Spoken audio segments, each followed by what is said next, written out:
سلامونه مو یو ځل بیا له همت جان آفیسیل چینل څخه ومنئ. نن ویډیو کې پر دغه غږیږو څنګه مو کولی شو د فیسبوک لپاره آی ډي کارت جوړ کړو. آی ډي کارت د فیسبوک لپاره کومې ګټې لري راځه ما دغه ویډیو کې تاسو ته ټوله طریقه درښیم او د آی ډي کارت په ګټو باندې هم درته معلومات درکوم. نو راځه ما ویډیو باندې درته پیل کوم. که تاسو زما چینل کې نوي یاست زما چینل درسره سبسکرایب کړئ او د هغې ترڅنګ تاسو ته زه د ټلګرام چینل لینک د ویډیو په ډسکرپشن کې پرېږدم او تاسو زما ټلګرام چینل کې هم جوین شئ. نو راځه ما ویډیو باندې درته پیل کوم. تاسو به راشئ یو بروزر به راخلاص کړئ، که هغه هر بروزر وي، کیو بروزر وي یا هم کروم بروزر وي. نو زه راځم کیو بروزر راخلاصوم. کله مو چې کیو بروزر راخلاص کړ دلته سرچ کې ورته ولیکئ پونجاکي. کله مو چې دغه پونجاکي ورته ولیکه نو کلیک به پرې وکړئ. کله مو چې کلیک پرې وکړل دلته دغه punjaki.com دا ځای باندې به کلیک وکړئ. لږ به انتظار شي تر څو دا صفحه چې دا په بشپړ ډول راخلاصه شي. دلته تاسو ته 3 ډوله آی ډي کارتونه راخلاص شول. صحیح ده. دلته د لومړی کیریټ فیسبوک آی ډي کارت دغه ځای باندې به کلیک وکړئ.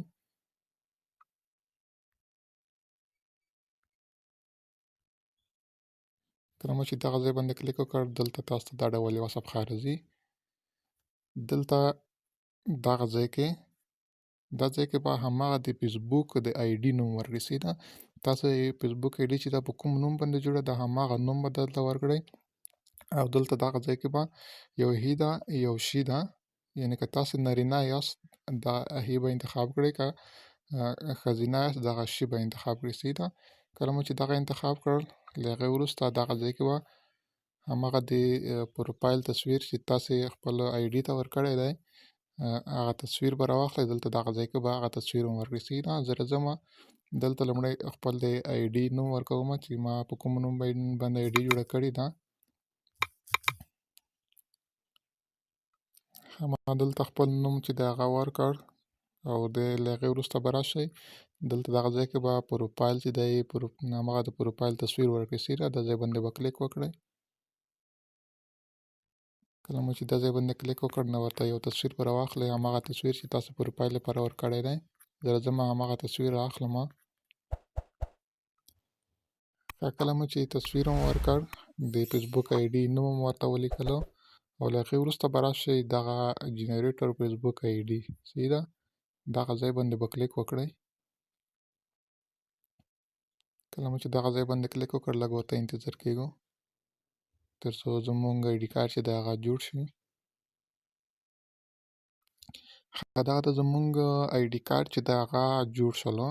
تاسو دلته کتلی شئ په هماغه نوم په هماغه تصویر باندې او زموږ آی ډي کارت چې دی هغه جوړ شولو. صحیح ده. دلته دغه بارکوډ دی یعنې سکین دی. صحیح ده.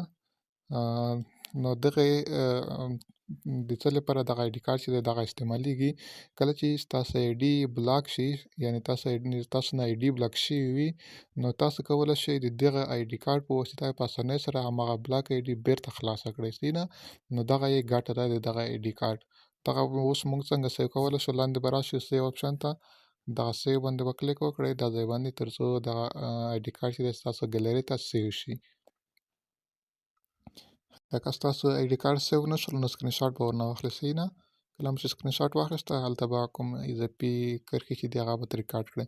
نو په دغه طریقه تاسو کولی شئ د فیسبوک آی ډي کارت جوړ کړئ تر څو په راتلونکي کله چې ستاسو آی ډي بلاک شي نو تاسو بیا کولی شئ د دغه آی ډي کارت په واسطه په اسانۍ سره خپله بلاک آی ډي خلاصه کړئ. نو دغه ویډیو که ویډیو مو خوښه شوې وي ویډیو درسره لایک کړئ، له ملګرو سره هم شیر کړئ او زموږ چینل هم درسره سبسکرایب کړئ. مننه.